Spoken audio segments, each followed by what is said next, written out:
Hello and welcome to this episode of Passionate About People. My name is Phil Dave. I am a broadcaster who works primarily in men's mental health and well-being and technology, amongst other things. Sitting alongside is Mr. Graeme Godfrey. Graeme, hello, and tell people who you are and what you do.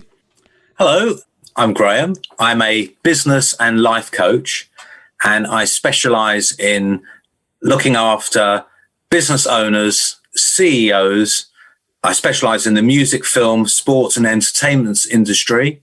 And the premise of what I do is turning problems into profit. And I have to throw this in as well, Phil. I now have my own radio show on Second City Radio through my other nickname known as Nobby's Feel Good Radio Show. So make sure you tune in. Oh, he's got all the lines. You did hear that, and make sure you tune in. Honestly, he's only been on air for about a matter of weeks. Anyway, also joining us on this episode, we are delighted to welcome Dennis Relojo-Howell. Dennis, first and foremost, tell the good listener what it is that you do. First, thank you for having me on your show. What I do is I run a digital publication called DRH. The focus is on psychology, mental health, and wellness. And I also organize a number of mental health events, but obviously because of the lockdown, the events that I'm going to organize this year are likely to be online. Excellent. Well, speaking of which, we are recording this very episode online. So there you go. This is the way in which the world we live in now. The idea behind this episode and the name of it is promoting resilience. What do we mean by that? Well, let's look at that a bit further, because what we're going to try and do is we're going to explore ways in which that we as individuals can look to improve our sense of resilience at, let's be frank, one of the most troubling times in living memory. So I think, first of all, I would ask you, Dennis, what is your definition of the word resilience? What does it mean for someone to be resilient? How can they be resilient? How do they know if they're resilient? What is resilience? One of the most common metaphors that we hear about resilience is bouncing back. But from a research standpoint, there's really no consensus on how we define resilience. But I suppose that the general public's idea of resilience is being able to flourish and being able to thrive, even though you have experienced traumatic life experiences, say, for instance, death in the family. It's normal for us to experience grief, but if you will be experiencing grief for such a long time that it will affect your day-to-day activities, that's not positive. So we have to bounce back, and that's what we mean by resilience. From a research standpoint, the idea of resilience has only been explored during the 70s. So there's a lot of things that we don't know about resilience.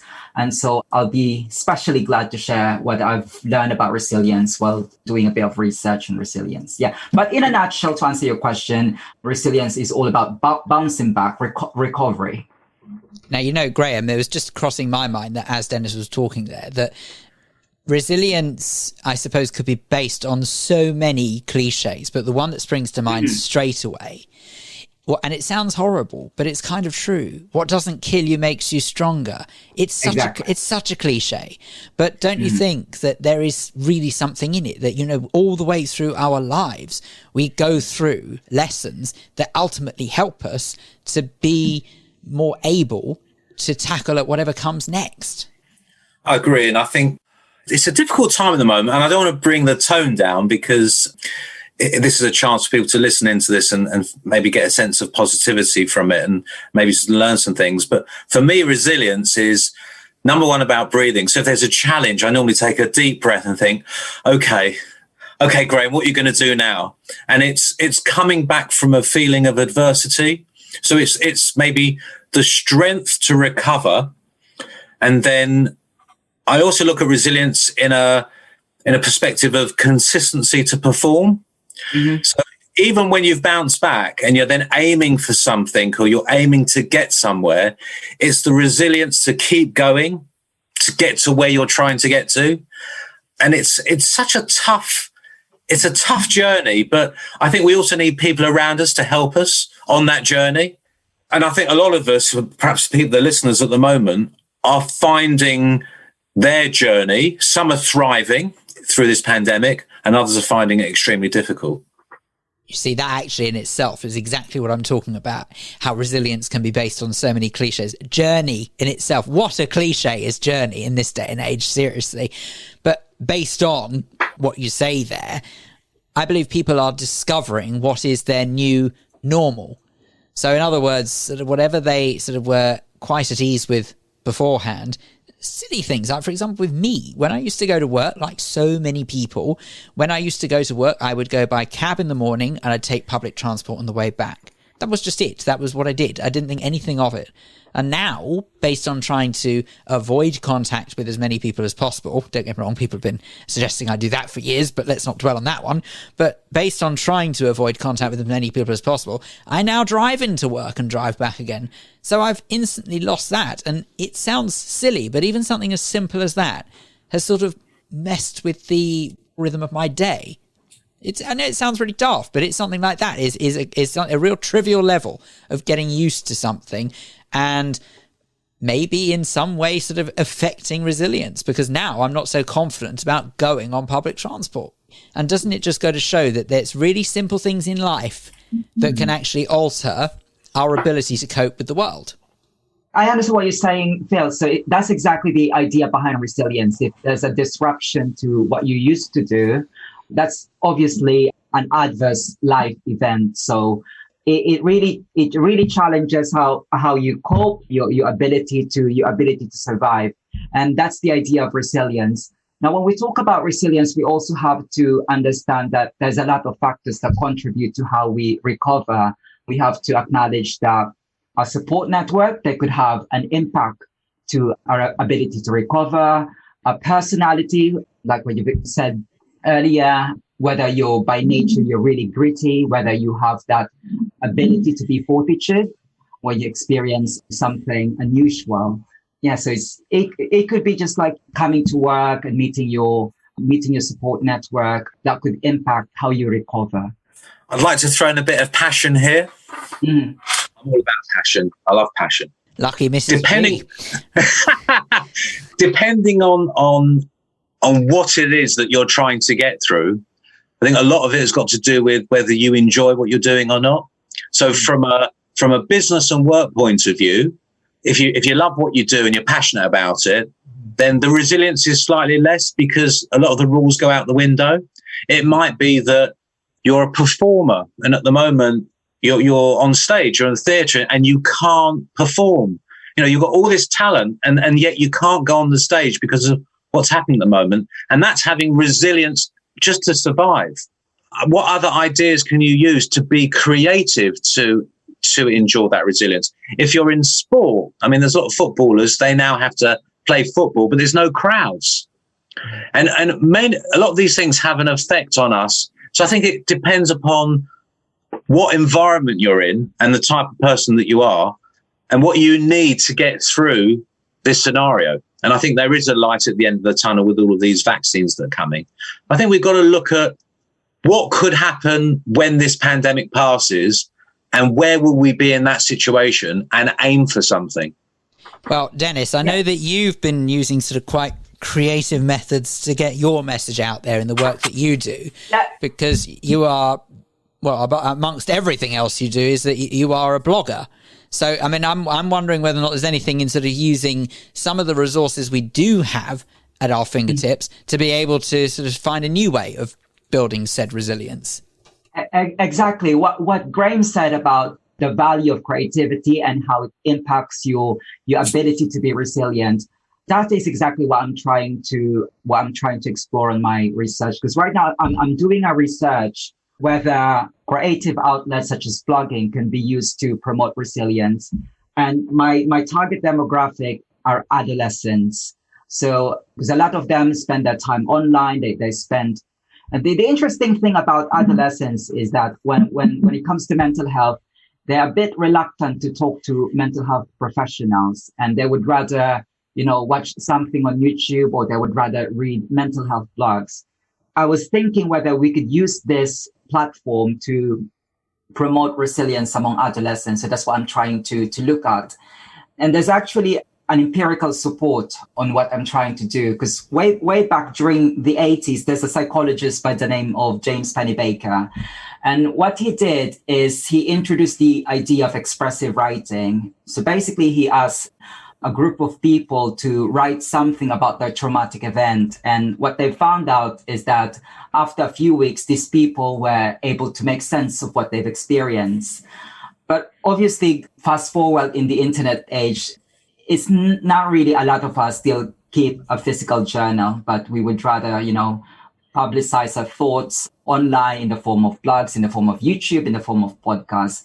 So I'm trying to look into that, whether we can really use that to encourage adolescents to talk more about their mental health with the ultimate goal of promoting resilience. That is such an amazing point, and it's just kind of clicked. I had not thought at all. If you think of the age of the journals, back in the day, I mean, again, sorry, here comes another cliche, just to warn. How many times do you hear a problem shared is a problem halved, right? How many times do we hear that? And yet, that's exactly what a journal would have been.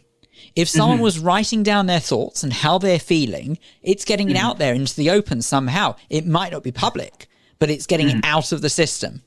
And what we've done is, while we're in this interim period of discovering new ways of expressing mental health and well-being and moving away from the old technology so people wouldn't necessarily write in a diary anymore, what they'll probably find is that they are storing up all of this negative energy, these negative thoughts that are probably getting the better of them. Can't believe I didn't think of that. And yet all my time of working in mental health and radio, and in particular, that's actually where the three of us met, of course, was through the work that Russ Kane and Howard Jameson do with Men's Radio Station. That's where the three of us sort of first stumbled across each other. Yeah. So but it's really good to reflect on how we've met, because ultimately that really speaks about our passion for mental health and men's mental health in particular. And what I'm trying to do at the moment is look for interventions, perfect interventions that would attract people to talk more about their mental health, to promote positivity. I'm not saying that blogging works for everyone, because some people do not really like to blog. Some people do not like to create contents for YouTube. So I'm just saying that it might work for certain personalities, especially if you're an introvert. Because I started expressive writing when I was about 10. I kept a journal. I was an introvert as a kid. Until now, I'm an introvert. And I found solace, I found comfort in expressing myself through writing. So hopefully those adolescents who are struggling with their mental health, they can find positivity with expressing themselves through blogging. It's a very interesting thing, the expressive writing. For me personally, I've never been particularly good at it. I'm better at talking than writing. Dennis, you and I have worked together anyway. You've helped me a lot with some of the work that I've done online. And I can say that if anybody wants to contact Dennis later and they need any help with any sort of blogging or online work, he's absolutely fabulous. Thank you. Well, it's absolutely true. And also, you're right, we do need to thank Russ Kane. I met him actually at a mental health evening, and he invited me on the show. And in fact, when I came on his radio station, he wasn't there because he wasn't very well. And that's how I met Phil. And then it turned out that Phil and I both live in Bushy. What a disappointment. So you waited all that time to go and meet Russ Kane and get on his radio show, and he was off sick that day. and now, so Phil and I are now doing podcasts through a complete chance meeting. This is how life is. That's actually known as left field. Left field is somewhere where you're going in a certain direction, you know exactly where you're going, and then suddenly out of the blue, something happens from left field, and that's where all the opportunities are. And sort of talking about that, this pandemic that we're going through, with this second strain, I mean, I didn't really know many people that had gone down with coronavirus, but with this second strain, I know loads and loads and loads of people that have gone down with it. I'm so lucky I haven't had it. My daughter's had it, but no one else in our family have had it. But these are people, everyone like us, who suddenly are ill. They don't know which way this virus is going to go. They don't know if they're going to end up in hospital. They don't know if they're just going to lose their sense of taste and smell. And these are people like us that are going through resilience. They don't understand where they're going, what's going to happen. They need to dig very, very deep. They need to be as positive as they possibly can, and the people around them can. So although this pandemic is an a horrible thing, I think people are having life-changing experiences, and recovery from this horrible thing can only put somebody in a much better place. Exactly. I think one of the key things that we also have to talk about resilience is what we call in psychology cognitive reappraisal. So basically, you're trying to put another meaning on what you're experiencing. So look for the positive side, look for the bright side. And that will really encourage you to move forward rather than, oh, lockdown is so bad because I'm not being able to see my friend. But we have to look on the bright side. What have we actually benefited from the lockdown? There's actually something positive. I managed to turn my blog into a limited company. I don't think I would be forced to register my blog into a limited company had it not been because of the lockdown. I was forced to look for other sources of income. That's one of the benefits of lockdown.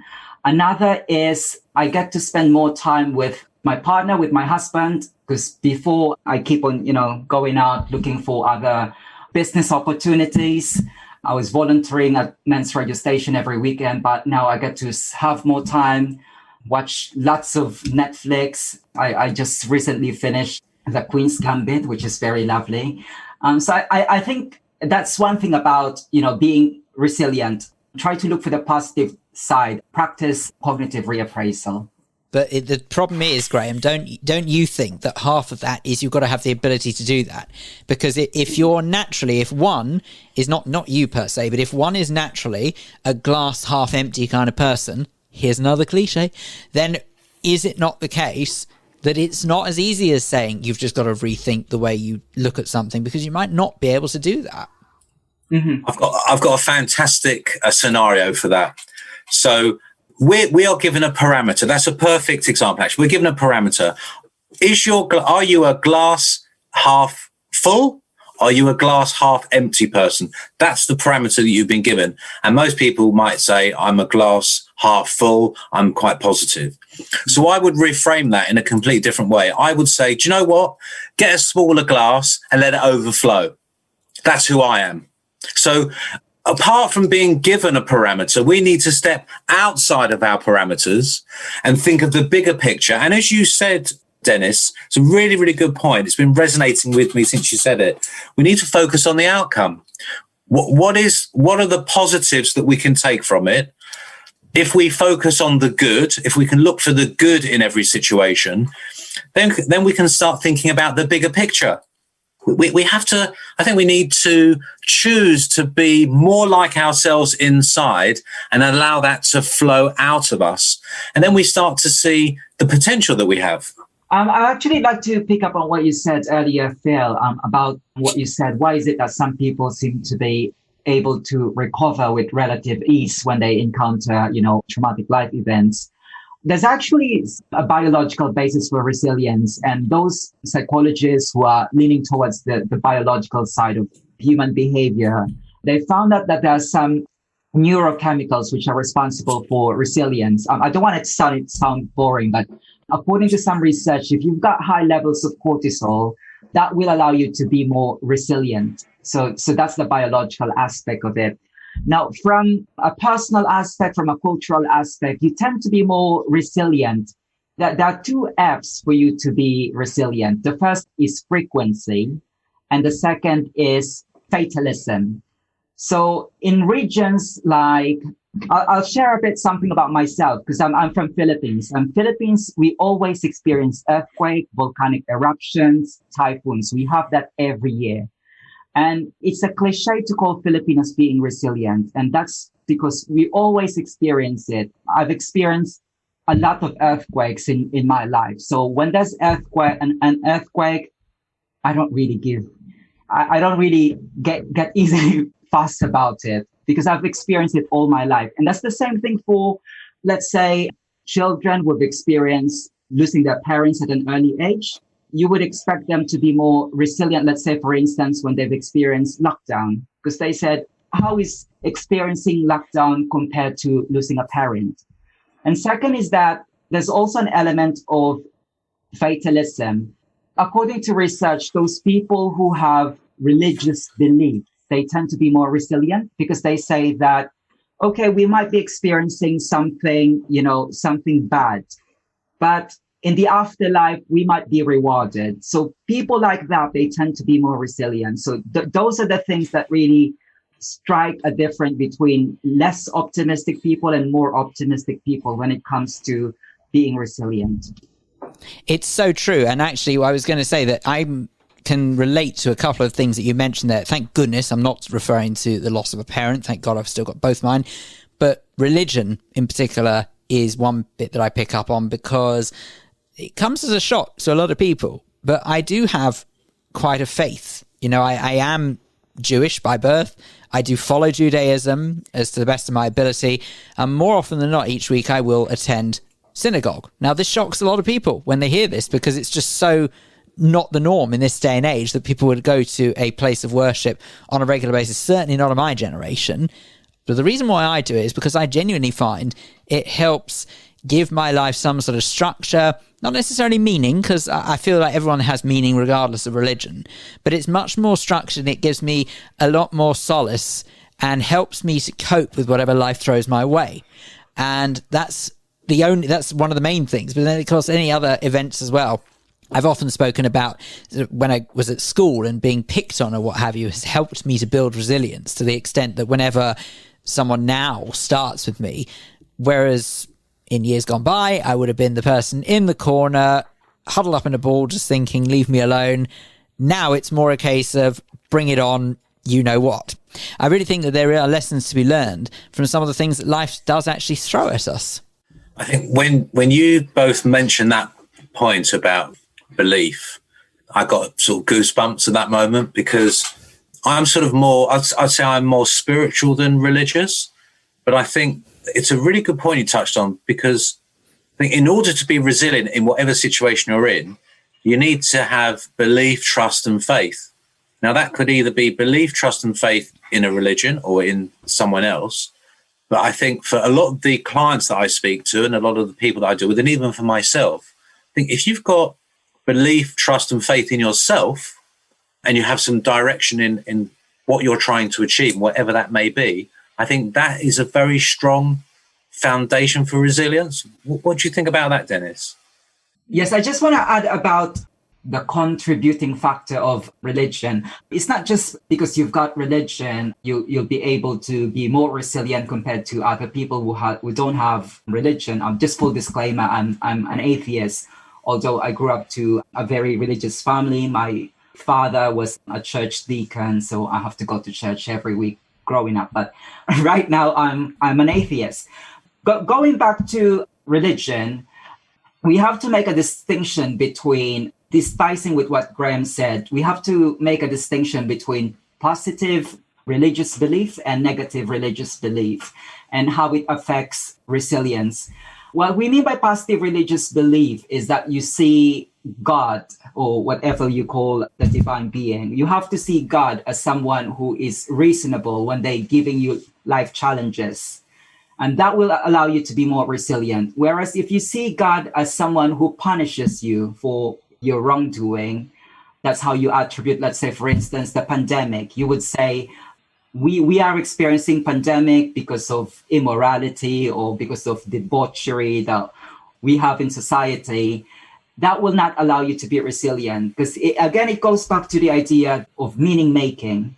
So it's good to have religion, but you have to, it goes back to what you said, that we have to make a distinction between being spiritual and being religious. There's an element of, religious rituals giving us what Phil said, structure. And structure is so important in life. But there's also an element of faith. How do we compromise the idea of justice, the idea of a benevolent God? And that really ties in with our idea of resilience, of meaning making. Just go back to one thing that you said about earthquakes in the Philippines. So you've experienced earthquakes and all of these things. And obviously now maybe it's water off a duck's back for you. But here in the UK, we haven't had any earthquakes. Have we had any earthquakes, Phil? We do have earthquakes here, but they're nothing like they get in the Philippines. They're nothing like those. So it's, again, that just reminded me that everybody has a different experience about something. And depending upon whether that experience was positive or negative, it's a basis for the way that they react to certain situations in the future. And it's just interesting how we've just had completely different experiences. I mean, you can imagine if we suddenly had an earthquake here, it'd be absolute carnage. I mean, we have some snow and the whole of the UK stops. Imagine what would happen if there was like an earthquake. And I think that on that thought, we'll have to leave it, gents, because sadly we're flat out of time. But sounds like there's plenty more to be discussed, so who knows? Maybe future episodes, just saying. Thank you very much indeed, Dennis, for joining Graeme and me on this programme. If anyone wants more information about PsychReg or about you, where do they go? What do they do? Okay, so they can just type in www.psychreg.org, and I'm also on social media. I mainly use on Twitter and Facebook. Yeah, so basically PsychReg is an online resource. We publish a range of articles about mental health. We've also published news releases. So if you want to be updated about anything that's going on about mental health, visit PsychReg. And I'm pleased to announce that we're voted as one of the top mental health websites in the country. Check you out. There you go. Excellent stuff. Thank you. Graeme, if they want to come across you, where do they go? You can contact me at gg@passionateaboutbusiness.co.uk. I get loads of emails after these podcasts, so please keep emailing me, asking your questions. My website, passionateaboutbusiness.co.uk. And also every Friday morning at 7 a.m, just for an hour, you can listen to Nobby's Feel Good Radio Show, where you will hear the most incredible 80s and 90s jazz, funk and soul. And if you can't get up early enough at 7 o'clock, then it is posted across all the podcast channels. Download the Second City Radio app. There's a plug for my radio show, Phil. Excellent stuff. And if for whatever ridiculous reason you want to get in touch with me, you'll find me across social media at Mr. Phil Dave. Or, may I say, you may also even find me on a Monday, a Wednesday and a Friday on Men's radio station. So there you go. There's another plug. But don't worry, it doesn't clash with Graeme, so you can listen at a separate time. Gents, thank you very much. Indeed, it's been a pleasure. Until next time. Thank you very much for listening. And don't forget as well to subscribe to this program in your podcast application. That way you'll hear when new episodes become available. Thanks very much for listening. But from Graeme, Godfrey, from me, Phil Dave, and our guest from Dennis Relojo-Howell, join us next time. Goodbye.